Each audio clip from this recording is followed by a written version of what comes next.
In the summer of 1914, the world, just especially Europe, slid on there sleeping into World War One. And many of the things that led up to that war that none of the major powers wanted to fight. This was basically a small thing with Serbia and Austro-Hungarian Empire. This would have been a relatively small thing. Ended up taking a lot of these steps that kind of took on a life of their own. And then before anyone knew it, the entire continent was engulfed in war. That's what happened before. But of course, we're smarter than that now, or are we? We're going to try to examine some of that today because there are some disturbing similarities. Nothing's ever perfect, but there are some similarities between what happened prior to and leading up to World War One and what is happening right now as we speak on the ground in Europe that has me really concerned about the potential another war that we may sleepwalk ourselves right into, a war that's just as avoidable as World War One was, but one that would be catastrophically more destructive. And to try and make sense of all this, we have one of our favorite guests on here, Larry Johnson, Larry the Shirt Johnson, if I'm going to say it correctly, former CIA analyst, and just somebody who's really well connected and has some great analytical ability. So just first of all, just welcome back, Larry. Thanks, Danny. Always an honor and privilege to be with you. Listen, even before I get into some of the specific news, and we've had some news breaking even just before we came on air here, what is your gut telling you right now about whether we can get to January 20th and whether Trump will be able to negotiate something to keep war off the table? Yeah, I think the chances that we'll get to January 20th and that Trump will even negotiate to get it off the table are becoming increasingly remote, especially in light of some of the appointments that Trump's announced. I mean, Sebastian Gorka thinks we can go in and bully the Russians and tell them what to do and that they're going to bend over and take it. Not going to happen. So Trump, unfortunately, is staffing the national security side of his house on the White House with these war hawks that think that they're in control of this. They don't understand. The United States no longer has control. We're no longer driving this bus. This bus is under the control of some others. We get to be passengers in it. And, you know, with respect to the World War I analogy, let's remember World War I was the war of the cousins. You know, they were all grandsons. Kaiser Wilhelm of Germany, Tsar Nicholas of Russia, and King George of Great Britain. They were all grandsons of Queen Victoria. But yet they thought it was okay to get together and kill each other. What we're looking at now is, I would have said last week it was far more dangerous, but now that Russia has used this brand new weapon, this weapon that destroys like a nuke, but doesn't include radiation, doesn't include a fireball, doesn't include hurricane force winds, doesn't occur a dust cloud, mushroom cloud that creates a potential for dust covering the earth and blocking the sunlight. All of a sudden, Russia's got some options that the West doesn't have. And that may actually change the trajectory of what we're on. You know, Larry, that's what a rational person would conclude, that it does change because it materially changes, because it's also shown that Putin is willing to employ it. Not just that he has it, but that he has now used it in combat. So that should change dramatically, especially given that Trump was elected partially on a platform to end the war in Russia-Ukraine and has declared his willingness to go forward with that. The administration should say, all right, we tried for almost 3 years to achieve the outcome we wanted. It didn't work. So now let's just seamlessly mold into the new one. Any rational person would do that because nothing else makes any sense. But it's not happening. And in fact, we keep going on. After that demonstration that you just mentioned today, just hours ago, British and UK are saying, hey, you know what? Let's give some more thought to, again, sending Western troops into Western Ukraine, potentially even getting caught up into it. Now, and upon what possible rationality would anybody in the West, what would any UK or French leader say, hey, I'm going to consider putting my troops into a combat environment where they could be killed, where we could potentially ourselves, our own country, be the recipient of Russian missiles that we now know we can't intercept? Why would we even go down that path of toying with something like that when there's no upside? Because they're ignorant and they don't know what they're talking about. Well, that's scary. I mean, But yeah, tell you what, I fully encourage them. Send your troops. Send the French army. Send the British army. They will be killed and destroyed. Okay? So that'll make the Russians work a lot easier. That way Russia doesn't have to go to France and England to kill them. But there's nothing that the French or British have in terms of troop size or troop capability that would enable them to be anything other than a big fat target on the battlefield. And, it's one thing for these world leaders to make these, ridiculous statements that are candidly divorced from reality. They don't understand the logistics involved. It's like, okay, for starters, how are you going to get them there?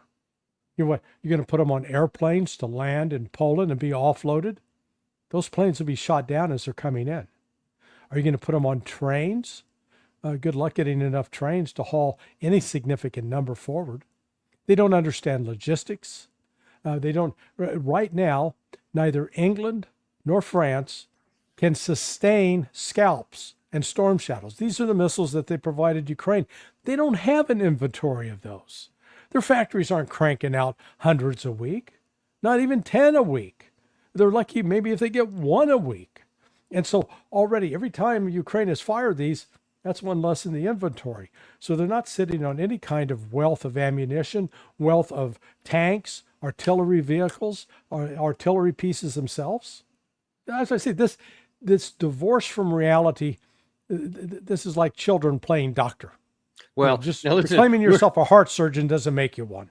Yeah, and you're going to see scattered throughout this episode some of the reasons why these people are divorced from reality, and just new examples that to bolster what you just said there. The first one was the mayor of Kiev, Klitschko. I think his name is Joe Klitschko, former boxer, has been really famous and out front, really from the very beginning of the war.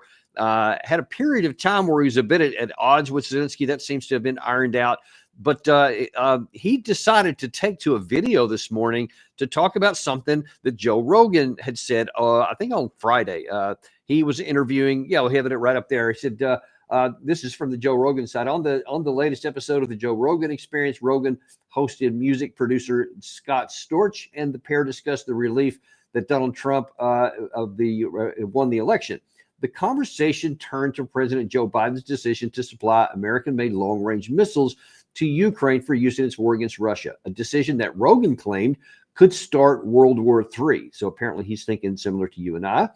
I feel safer knowing that Trump is in office, Storch said. Well, I don't feel safer about is that now they're launching missiles into Russia, Rogan replied. So apparently Klitschko had seen that episode or heard about it and decided to release this very personal message to Joe Rogan. Joe Rogan, I listened to your latest podcast. I'm sending you this video to let you know that I disagree. You talk about these American weapons being sent to Ukraine, which you believe will lead to the Third World War. So, let me tell you that you're repeating Russian propaganda. Putin's Russia is in trouble, so they want to scare you and people like you. His war was supposed to last 3 days. It has lasted 3 years. Thanks to the heroism and sacrifice of us Ukrainians. So you're using the only weapon that Putin really intends to use, propaganda.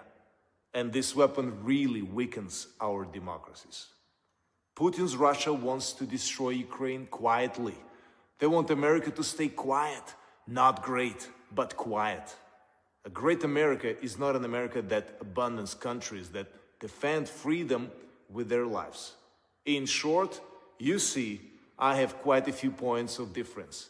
If you invite me on your podcast, we could discuss them like free men. And you know what, Joe Rogan, if you'd like to invite me to come alongside and talk about this as free men with Klitschko, I might have a little more information that would undermine what he said there. And listen, you just mentioned it right off the top, Larry. He told Klitschko said in there the only weapon Russia has to use is propaganda. But I'm thinking you just mentioned a little bit more realistic of a weapon. Well, understand that Rogan actually knows Klitschko. From Klitschko's days, he was not just a heavyweight boxer. Klitschko's got a twin brother So they both were boxers. It looks to me like Vladimir here. He's, Vladimir Klitschko. He lost a few brain cells that were rattled during his boxing matches. It would seem. Some of those got turned off. The argument he advances that Russia intended to capture Ukraine in 3 days and it's been 3 years, that's a Western meme. At no point during the first year, or especially, did Russia or Putin ever say, "Oh yeah, we got to capture it in 3 days or else it's over." Never whatsoever. That was a Western propaganda meme put out there. And for all those folks in the West saying, "Oh yeah, look how bad Russia's doing against a pure army that's armed, trained, funded by NATO and the United States, that has access to all of Western intelligence in terms of ISR information, that Russia is still beating them after 2.5 years, yet the United States, the so-called mightiest army in the world, couldn't beat a bunch of goat and lamb herders in Afghanistan after 18 years. Goat herders that didn't have aircraft, that didn't have ISR, that didn't have tanks, that didn't have artillery. They had AK-47s and mortars, basically. And they kicked our ass. We don't like to admit that, but we're the ones that went running out of the country, not them. So it's like everybody in the West that wants to make this argument, go look in the mirror and tell me about your great victories in Iraq and Afghanistan, then shut the hell up. Yeah, well, there's not likely to be a lot of that. Not likely to be a lot of people shutting up because we just ignore that and say, "Oh, well, that was different. That was Anyway, moving on. We weren't fighting a real army. The Russians actually are fighting a real army. The Ukrainians were the second largest army in Europe at the outset of this war back in February of 2022. They had air defense systems. They had fixed wing aircraft. They had rotary wing aircraft. And then on top of it, they had the complete backing of the United States and NATO. So it's not like they were, some lone group of pioneers out there. Right. Yeah, I like to point out to people who make this argument that, we brag incessantly about a 50-nation backing of the Ukraine side, and we've given them all the stuff you mentioned, plus thousands of other things on top of all that. So it's not necessarily an indication of the poorness of the Russian side. Although I will point out parenthetically, it's ironic that we talk about how weak Russia is and that while they haven't been able to overcome Ukraine, at the same time we say, but they're going to roll all the way to the English Channel and take all this stuff. So they're going to capture the world. They're going to capture the world. Hey, Danny, real quick note. It was actually his older brother who's the mayor. He's the longest running mayor, as a matter of fact. So it was Vitaly Klitschko, who is the mayor of Kiev. Just wanted to make that note. So this is not Vladimir. Yeah, but they're twin brothers, so you can't tell the difference. I couldn't tell him. So that was Larry. That wasn't the mayor. That was the other guy. Apparently, yeah. Okay. So Vitaly's the mayor. Vitaly's a little bulkier. I was noticing Vladimir looks like he's skinnied up a little bit. I guess they're not getting all the fat food they used to have. Yeah, they may not be able to go to the gym as often. But yeah, okay. So all the news isn't bad though. So President Trump has come in and you said some of his picks are a little troubling to you. At least this one might be okay, at least based on what he says here. Here's former Congressman Mike Waltz, who's the incoming national security advisor, was on, I believe, Fox News recently talking about some of the concerns that he has about escalation. The president-elect has been very concerned about the escalation and where it's all going. If North Korea has made this move, we have made a move. Russia has now responded. Iran is involved. South Korea is thinking about getting involved. Our allies have now, extended the range of their missiles as well. So we need to bring this to a responsible end. We need to restore deterrence, restore peace, and get ahead of this escalation ladder rather than responding to it. So I'm at least grateful he didn't come in and talking a bunch of smack about how we're going to, kick everybody's butt and make everybody do what we want. He's talking some genuine concerns about this broadening capabilities and this rising number of basically different centers of potential instability and violence really all over the place that could go badly and we need to get it to negotiation. Do you take anything positive from that mentality? No, not at all. Because later in that interview, he said he sat down with Jake Sullivan and 100% agreed with Sullivan that we're hand in glove. We're on the same path. So, that tells me right there, he hasn't learned a damn thing. Not a thing. So, I think Trump has actually sabotaged himself with these guys. They're going to get Trump into trouble between Waltz and this other guy, Alex Wong. None of them. What needs to be said right now, Danny, is from the Trump administration to say, look, Russia is not our enemy. We recognize that Russia is not intent on conquering Europe. We acknowledge that the efforts of NATO to expand to the east have created this situation, and we want to find a path forward with Russia to de-escalate the situation and to stop the killing in Ukraine. If that was the message coming out of Trump, then I'd be okay. They recognize everything that we've been doing since Barack Obama helped unleash this has been wrong. But no, because remember, it was Donald Trump that walked away from the intermediate range nuclear forces treaty that has now made this new Russian weapon possible. Trump doesn't get to pretend like, oh, I don't know how that happened. You did that, dude. Maybe you were following John Bolton's advice, maybe Mike Pompeo's advice, but man up and recognize that you're responsible for this, not somebody else. You can't pretend that that you don't know nothing about birthing no babies. This was your child. Yeah, he may have gotten those. And first, when I heard Pompeo and Nikki Haley were banned basically from the administration, I actually had some optimism and hope at first, but then other, picks came in that I made me go, oh, shoot.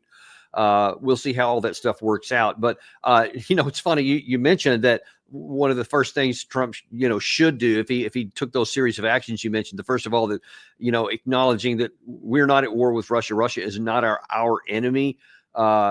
Man, the neocon universe in the United States and the West would just pounce on that like a tiger. And we know for sure because we saw Tulsi Gabbard, the DNI designate, was mercilessly crucified when she had the audacity to say, we're not at war with Syria and that Assad is not our enemy. Because in their view, everybody is our enemy. And how dare you say somebody we don't like isn't an enemy? We need to be in perpetual conflict. And instead, Gabbard recognized what I would love to hear Trump recognize is that everybody doesn't need to be our enemies. And unless we make them our enemies, they can be even neutral. Ergo, we don't have to worry about our security from that direction. But if we listen to people like Volodymyr Zelensky or Klitschko, then we're going to be in more trouble. Now, Zelensky says, hey, we need you guys to understand there's a different version out there. Here's what he's trying to sell Trump on. Russia must feel that every step it takes to expand the war has consequences for it. Those consequences are reflected in our actions at the front, in the actions of our warriors, our units.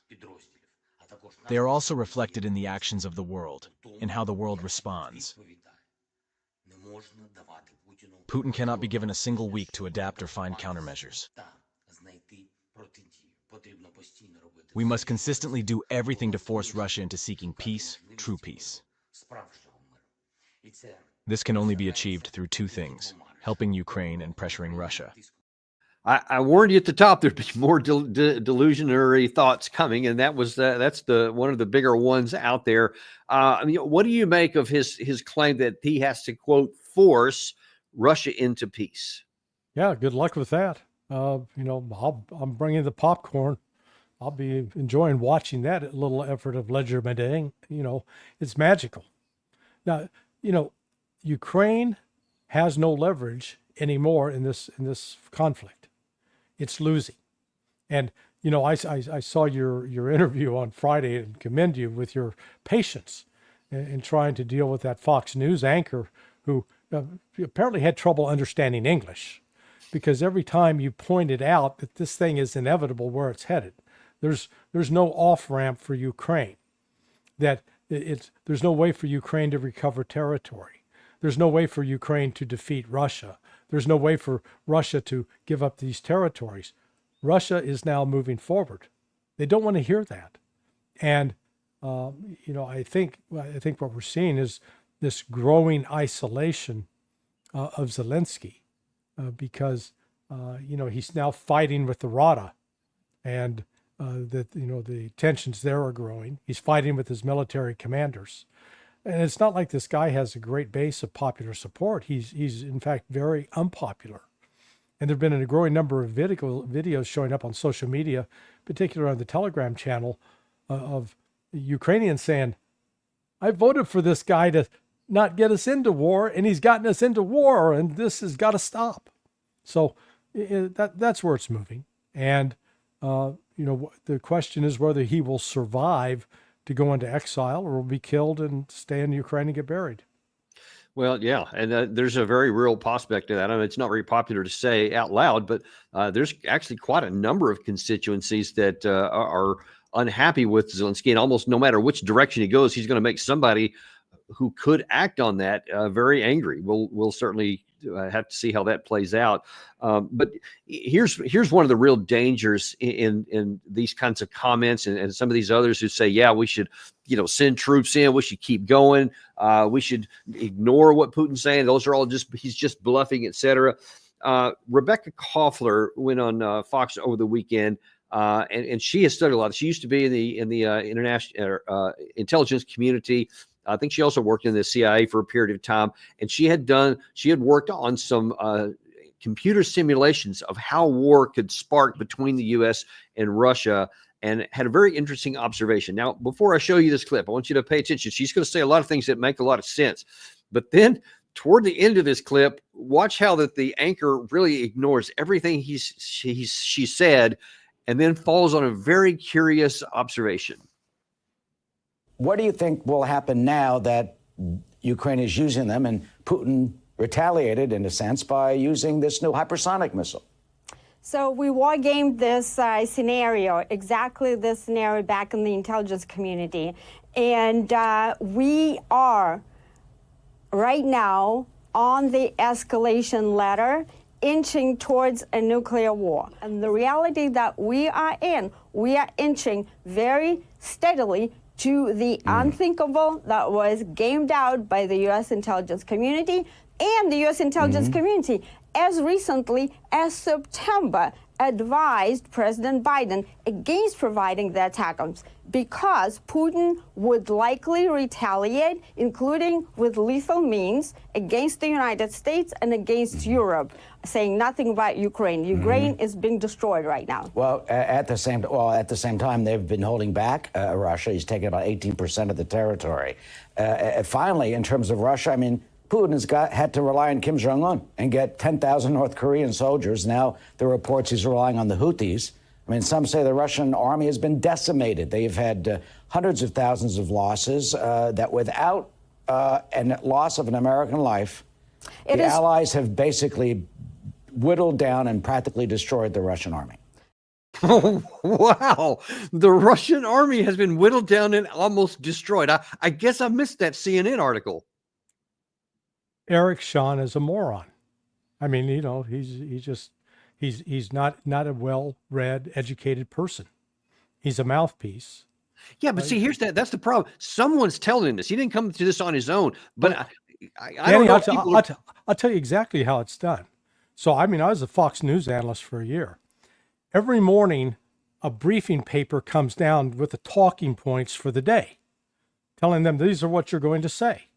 So that line that, the Russian army has been whittled down, he was given that as talking points at the morning meeting. That's the theme of the day. In fact, one of those mornings I was told we could no longer use the term suicide bomber. I said, what? No, you had to call it homicide bomber. Now I refuse to say, homicide bomber, because the point was I wanted to know if someone was blowing themselves up. But no, that's how he's getting it. And this, he says that now it's the Houthis are there. Newsflash, I understand that the Munchkins from The Wizard of Oz have now deployed a battalion. They're these little people that can sneak in under the wire and surprise the Ukrainians. It's just as fantastical as Houthis or North Koreans. None of that's true. The entire narrative that North Korea is sending troops there was to create a justification for the United States to explain why it was authorizing Ukraine to fire ATACMS at Russia. That was the entire reason. It was a fabrication, and it sunk into the consciousness. But we go back, so it was more than a month ago. David Sanger, New York Times, put out that piece of propaganda, and the people, man, it started off at 3,000 and 5,000, 11,000. God, it's 100,000. And I know, yeah, at the same time, the Russians are decimated, even though they've got an army of 1.5 million. Huh? How's that work? So, look, the West can continue to indulge the fantasy and look in the mirror and say, hey, mirror on the wall, am I the fairest of them all? And lie to themselves. But it doesn't change the realities on the ground. The realities on the ground is that Ukrainians are dying in massive numbers. Russia is advancing rapidly, and Russia has now introduced the weapon into the theater that is a veritable game changer. This is as important a change as what happened between August 5th and August 6th in 1945 in Japan. On August 5th, all the bombs being dropped in Japan were conventional warheads. August 6th, Hiroshima, an atomic bomb, the first time. Game changer. What Russia dropped last Thursday was a game changer of that same dimension. And I wonder if you can explain a little bit why you argue that. You said you were talking about this a little bit before we came on the air, and you were saying something about the fact that it's non-nuclear actually is part of the game changer. I wonder if you could explain what that means. Let's start with, because when we all saw it, I mean, it looked like lightning bolts falling down from the sky. And then I commend you for getting Ted Postal on and having Ted do his analysis. When you get someone like Ted Postal with all that gray hair, I mean, he's got more than you and I combined. And he's going, man, this is new. I've never seen anything like this. Yeah. Well, he's seen a lot in his day and age. And when you get someone like him said, I've never seen anything like this. And then I got confirmation that plant, which was a mile long and a mile wide, so we're talking, 1 square mile, which is a big area, was completely destroyed. Somebody who's in a position to know from the U.S. side told me it was completely destroyed. And you're going, wait a second, how could that be? We didn't see these massive fireballs. We didn't see columns of smoke rising. We didn't see burning.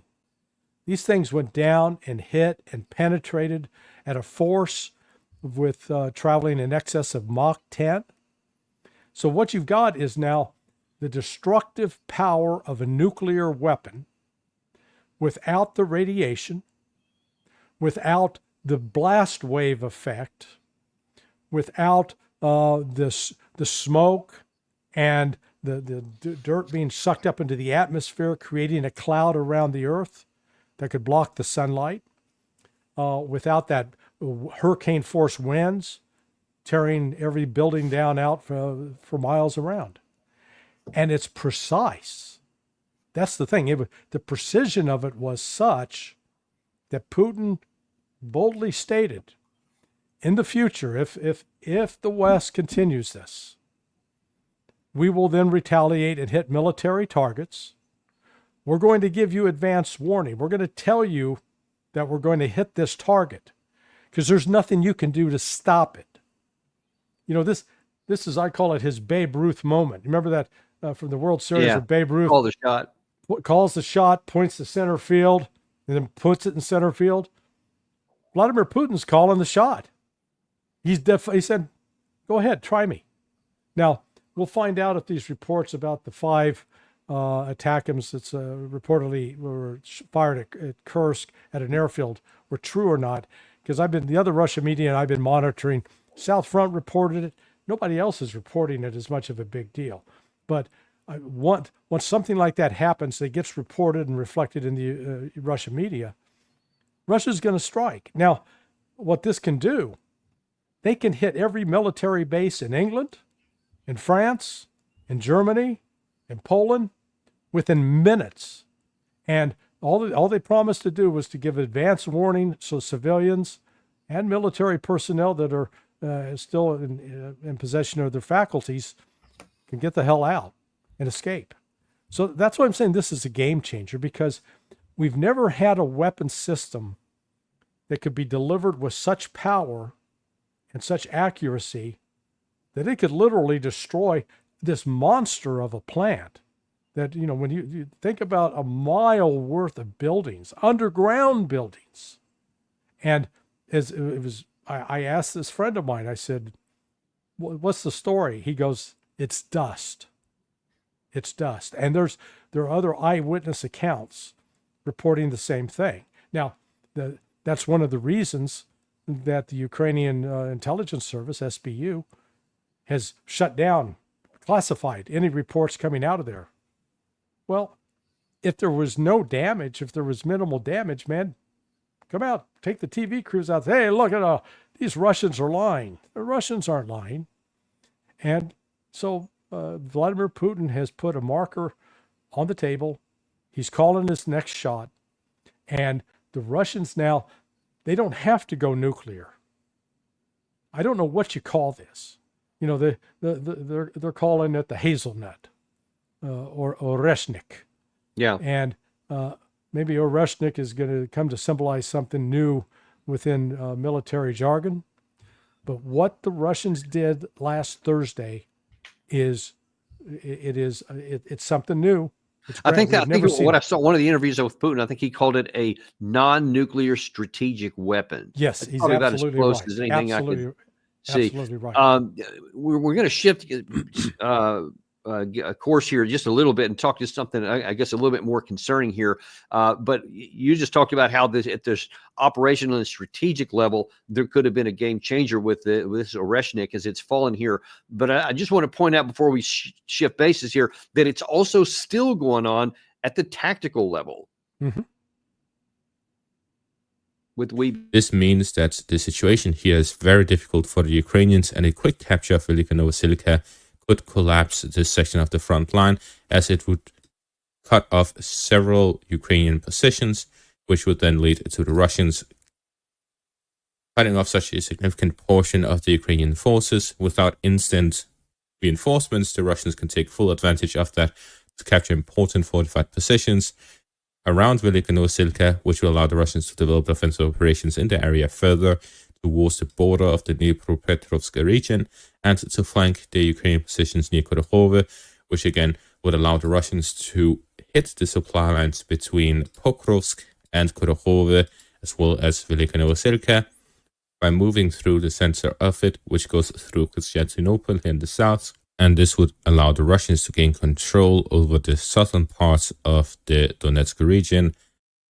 And the bottom line to that, if for those who may not be familiar exactly where that is on the front, it's in the southern part of the eastern front of the Donetsk area, and it's just one of the biggest one that has been for months, just methodically moving further and further to the west. Ukraine has done everything they can to stop it. Nothing has worked, and nothing is ever going to work because, as you just pointed out, forget about whether there's any North Korean troops actually fighting or not. They don't need them. Russia has 1.5 million. They're 500,000 bigger today with all the losses that they've taken than they were in February 2022. And the Ukraine has lost down to, by a report I saw earlier last week, around 350,000, if not even less than that. Yeah, no, you mean 350,000 since August?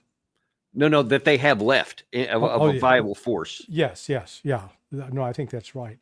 And remember, this is taking place during what's known as the Rasputitsa, this muddy season where you got rain, muddies up the fields, which makes it difficult for vehicles to drive across the fields, which forces all tanks, armored personnel carriers to use paved roads. Well, once you're using paved roads and the Russians have it under fire control, all of a sudden, you know, you're playing the lottery and the odds aren't in your favor that you're going to get blown up while driving from point A to point B. And the people in the West, particularly in the United States, we don't have anything comparable to the Russian Stavka, their general staff, in terms of planning. Every combatant commander, they'll have, the J5 and the J3 and the J2, and so they have this planning staff, but they never really work in a fully coordinated, integrated fashion.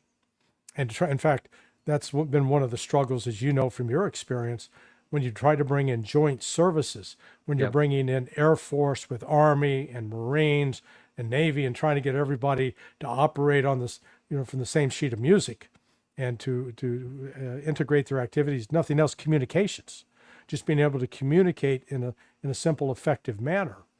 The Russians have that mastered.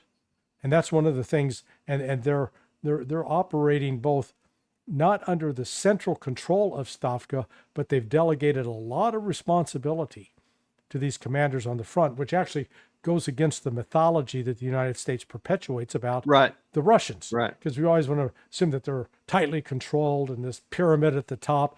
No, they don't act like we do.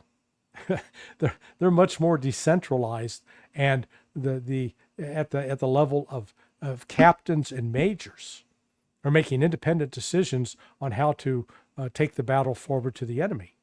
So the fact that Russia is accelerating this at a time when the Ukrainian ability, and everybody, at least people in the West are now acknowledging this, the Ukrainian ability to recruit, retrain, train forces is deteriorating rapidly, not increasing. Now, you mentioned before I showed that last clip there that the Oreshnik represented a game changer. Mm-hmm.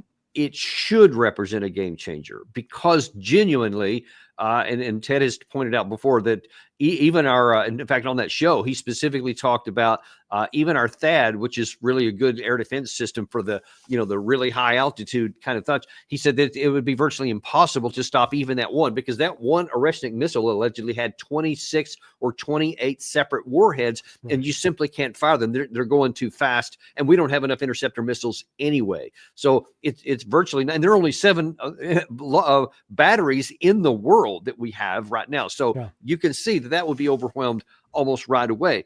And I'll just showed you that even on the tactical battlefield, Russia's continuing to methodically move. So the only rational course of action is to seek a negotiated solution. I'm making myself hoarse by keeping saying this, but it's logical and it's rational and it's achievable. We can actually get that done. But as I mentioned at the outset of this, I'm getting some bad vibes of like heading into World War I.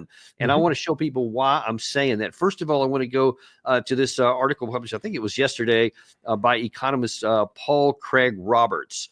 Now, for those who may not know, he's an economist primarily. He works at the Institute for Political Economy. He's been a long-term critic of American policy, so let's not be surprised. But it's interesting from this article here. He said Putin tolerated provocations in order to avoid widening the conflict, but his patience with the West backfired as it resulted in a belief among the West that Putin's warnings are meaningless, as he never does anything. Putin has backed up as far as he can. His back is against the wall. Putin cannot accept missiles being fired into Russia by U.S. and NATO. At this point, only psychopaths would, quote, test the waters, which means playing with nuclear Armageddon. A bad outcome seems inevitable, he wrote. And of course, that's the same thing I'm feeling. And that just kind of matches what you're talking about, is that a rational person would come to the conclusion we just mentioned here. But you see so many people all over the world, Larry, and I'm talking people that ought to know better than you and me, because they have access to all kinds of information that you and I can only guess about. But I'm just going to run down the list here. So the UK in recent days has said, we're ready to fight tonight. We're good to go. We're even though they only have 168,000 total in their active army, that's a separate issue. The French have said there are no red lines. There's nothing that we won't do to support the UK. And in that article there, the French foreign minister said that the Western allies should not put any limits on support for Ukraine against Russia and not set any express lines. Sweden and Finland have been warning their people in the last few days even that they need to get ready for war. Germany has allegedly been saying, hey, we're going to get our mobilization plans and dust them off and get ready, but potentially up to 800,000 troops could potentially be ready in case we have to attack Russia. Poland is ready for war. Serbia came out and said that a Russian ally, and certainly friendly to Russia, has said, hey, Putin is not bluffing, and we're slowly entering a catastrophe. What do you make of the disconnection between the demonstrated reality on the ground in Ukraine on every level, tactical, operational, and strategic, and then these comments by the Western leaders heading into doing the opposite of what they should do? Well, let's add to that the comment last week by Rear Admiral Buchanan of Strategic Forces Command, where he insisted that the United States is prepared to fight and win a nuclear war against Russia. Now, the Russians are hearing that, and they've got their nuclear forces, I'm told. Well, it was, I think Doug McGregor pointed it out, at the highest level ever since the Cuban Missile Crisis, number one. And Russia issued photographs of them deploying mobile fallout shelters around Russia. So the Russians are perceiving that the United States and Europe are dead serious about conducting a preemptive nuclear strike on Russia. And they are preparing accordingly. And the West, as embodied by people like Jack Keane, continue to say, oh, Putin will never, he's not dumb enough to go nuclear. He knows he'd lose in a heartbeat. No, actually, he doesn't know that.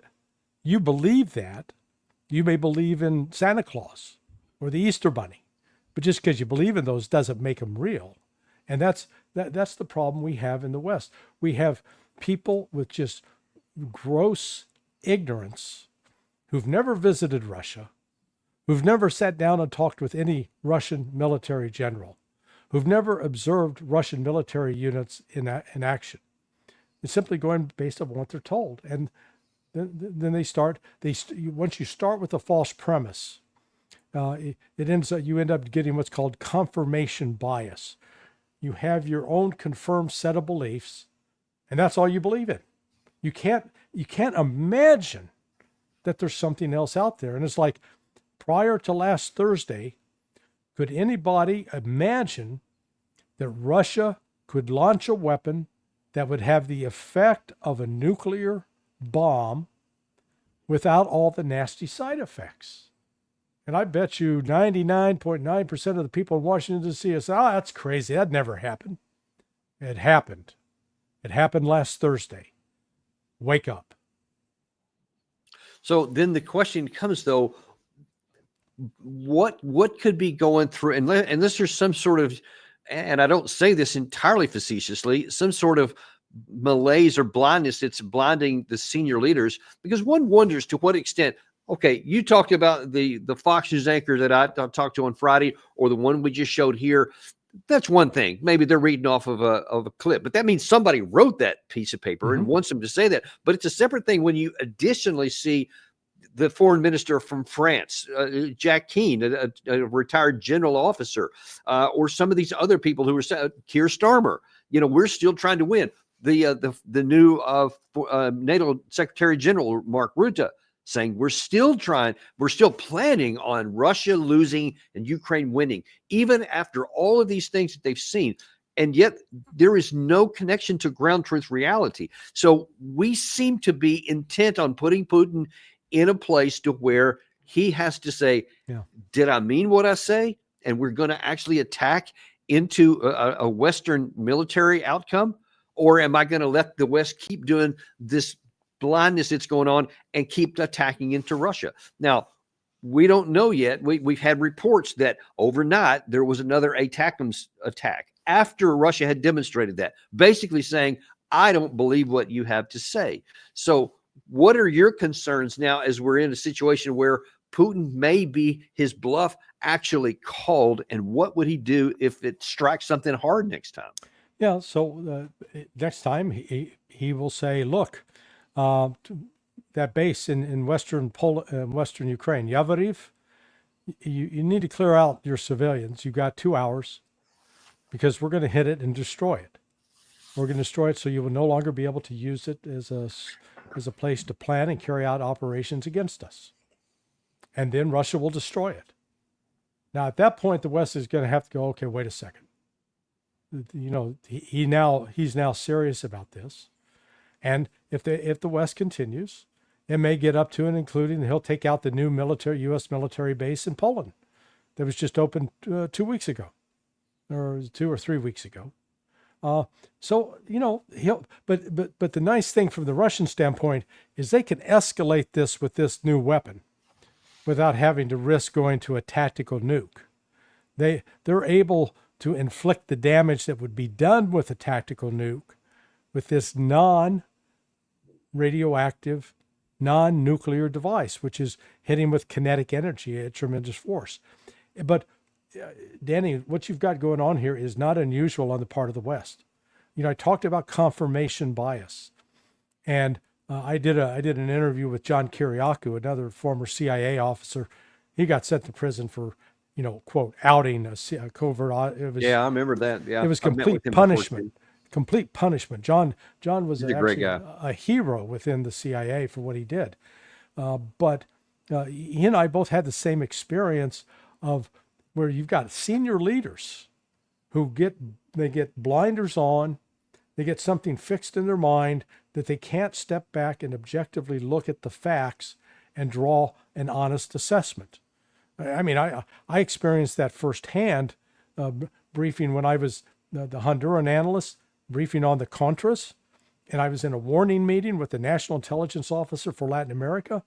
And when I said the word Contras, he said, "Stop." I said, "What?" "You can't use the word Contras." And I go, "What?" He goes, "You got to call them the Nicaraguan Democratic Resistance." And I said, "But Reagan calls them Contras." He goes, "Yeah, but he's the president." Now, that's just an example. Now, this guy was at the top of the intel community as the National Intelligence Officer for Latin America. And he was so caught up with the propaganda that he couldn't step back to see that what he was saying was completely ridiculous and nonsensical. And yet, you've got people like that right now sitting there with Lloyd Austin, briefing Anthony Blinken at State Department, with Jake Sullivan at the National Security Council. They're probably saying it themselves. Nobody's going to get a gold star and a pat on the back for coming in and saying, "Hey, Putin absolutely means this. And if we don't back off, we're going to wind up with a destroyed military base." Yeah, but Larry, I also, during both of my Afghan combat tours, saw exactly the same thing. I mean, verbatim, well, not verbatim, but categorically nearly verbatim, because it was just, you know, Afghanistan instead of the Contras, but the same concept exactly, but through. But it's one thing if it's the Contras or Afghanistan, the Taliban, they can't do anything. We can make 100 mistakes and we're big enough to overcome all of them. That's not the case now. And if anyone had any doubts, last Thursday should have erased those, but it hasn't. That's Right. the part I can't get my head around. This is real. Well, you would have thought that the Japanese, after August 6th, would have immediately surrendered. Yeah, it took another bomb in Nagasaki to get everybody's attention. Now, again, I believe that war could have been won without having to do that. But it's gonna take another demonstration. But this next one's not going to be quote a demonstration. This next one's going to take out a significant. Well, what they took out the other day was a significant military capability. They just it is natural for the human mind when you're going through the 5 stages of grief to go through denial. The West is still in the denial stage. And, you know, at one point they're going to get to finally where they're willing to start bargaining and negotiating, because they'll recognize Russia's holding the cards. They're not. So let me ask you, I know we're running low on time here. What do you think? What is your best analysis, your best CIA analyst hat on here? If we continue to allow long range missiles, whether it's Scalp, Storm Shadow, or ATACMS, and they hit something of meaning in Russia, and there are more troops killed. Apparently, there was some Russian troops killed by some Storm Shadows missiles in Kursk, which is what prompted him to use the Oreshnik. What happens if the next time that happens, Putin strikes not anywhere in Ukraine, but somewhere outside of Ukraine, Poland, Romania, Germany, UK, even possibly? and then says, hey, this is another non-nuclear strike. If you keep going, the next one's not going to be. What is NATO going to do? Because they would have to literally back down or escalate. How do you see that playing out? Well, while they have the capacity, in terms of the actual ability to escalate, they don't really have the ability to execute it and to run the risk of being completely annihilated. I mean, it's one thing to sit back and to talk tough, but when it actually comes time to have to push that button and worry about, say, okay, listen, we're immediately going to the mountains of West Virginia to hide underground and hope that the Russians don't destroy us. What Russia demonstrated the other day with that a particular missile package is they've even changed what Russia can do to the intercontinental ballistic missile system in the United States.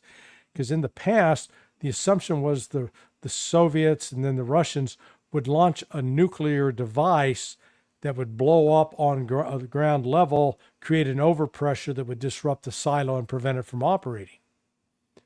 Now what the Russians have demonstrated is they can hit the silo and destroy the silo, boom, without creating a massive explosion.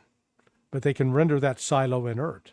And they've got the capacity to target them all.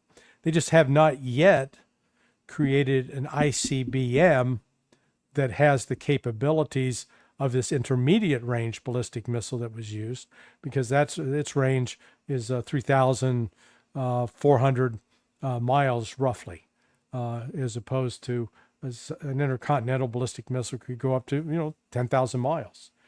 But Putin will either be proven to be a liar, because if the West hits and with targets with attack storm shadows, scalps, causes casualties, then Putin vowed an immediate response. If Putin doesn't do it, then he's going to be completely discredited, and he actually could possibly be removed from office, because the folks in the administration say, okay, we're not going to put up with this crap anymore. We're going to go destroy the West. But I don't think Putin's going to do that. I think he's going to follow through on what he said, and he will come out and announce the target.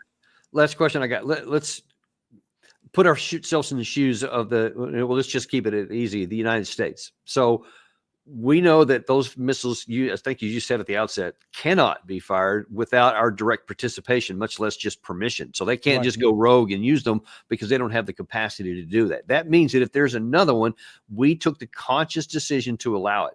Yes. Given that there's going to be a change of command in like 8 weeks from now, that there is no possibility that the war would be ending by using these missiles now. There's no prospect for it to change the outcome. What is the rationale for the administration to risk escalation beyond Russia? Destroy the presidency of Donald Trump before it gets started. Tie his hands. Surely chaos. They would not risk war for the United States just to stick it to Donald Trump. Oh, yeah, I think they would. I mean, they went to every length to prevent Donald Trump from being able to negotiate in good faith with the Russians to defuse tensions. They did everything in their power to insist that any gesture by Donald Trump or by his national security advisor back in 2016, Michael Flynn, that any effort to try to talk to the Russians was part of subversion, part of giving in. And they're making the same argument again against Tulsi Gabbard. It's outrageous. They're smearing and impugning the character of this good woman who's a patriot and who just has the fault of telling the truth and not being part of the Washington scene where she's sold herself like a prostitute to the military-industrial complex. She stands with some integrity, and look what they're trying to do to her. Yeah. Republicans and Democrats alike, who are engorged with the bribes from the deep state. No, it's just, they don't care about this country. They do not care about putting us at risk, because in their own minds, they believe there's no way that Russia could actually do anything to us. They don't believe it. I mean, I can't emphasize that enough. They genuinely do not believe it. And once you decide that, that could never happen, until it does, It's going to happen. Well, I mean, that's ridiculous, but it is plausible. I mean, Yeah. there's a lot of people can convince themselves of all kinds of things that'll never happen. They know. I remember we've shown a clip on here a few times, or John Bolton a month or so back said just categorically Russia would never use, Putin would never use a nuclear weapon against the U.S. because he knows it would, quote, be his death sentence. Oblivious to the fact that if it's his death sentence, then there's about 10 missiles coming back in the other direction, and it's our death sentence. But somehow in his mind, that, quote, threat will prevent him from doing it. So ergo, we get a free pass to do what we want to do. And man, all I can say, Larry, is I just pray that somehow we can get to January 20th, that Trump will do what he said, and he won't listen to some of these advisors, and we can get this thing off the table, because otherwise that concerned by the economist Paul Craig Roberts that I put up there, and my concerns are going to come to pass, and I sure don't want either one of us to be right. Yeah. Well, and when Doug McGregor, the last time he was on your show, his alarm, his concern was, I mean, it was genuine and it's heartfelt, and he's not exaggerating. He recognizes the great peril that we're in, as do you. And I share that angst. What the only sort of bright spot I see though right now is I think that this new weapon gives Putin some wiggle room to really hit the West hard if they persist in trying to escalate without crossing that nuclear threshold.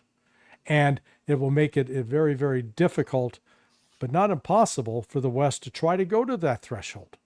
I don't put it past these people of being willing to entertain it. I mean, Dr. Strangelove, the movie with the George C. Scott character, is not far from the truth in terms of what we got going on right now.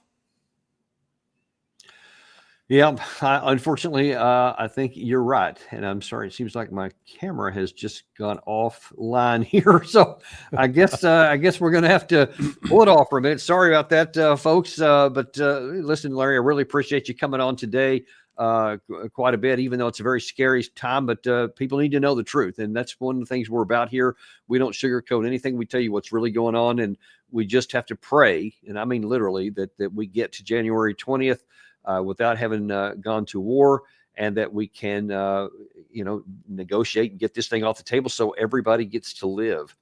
Just a reminder to go to sonar21.com, where I know you never get enough of Larry, just on this one show a week that we get to do with you. So anything new on your channel that you want to tell people about?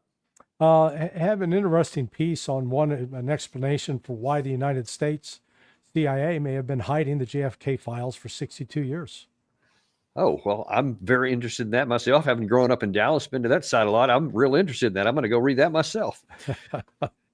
All right, man. Well, thanks very much, Larry. We'll look forward to seeing you next week, or as soon as back. If anything happens, you can count on Daniel Davis Deep Dive to be there for you. Thanks very much, and we'll see you on the next episode of Daniel Davis Deep Dive.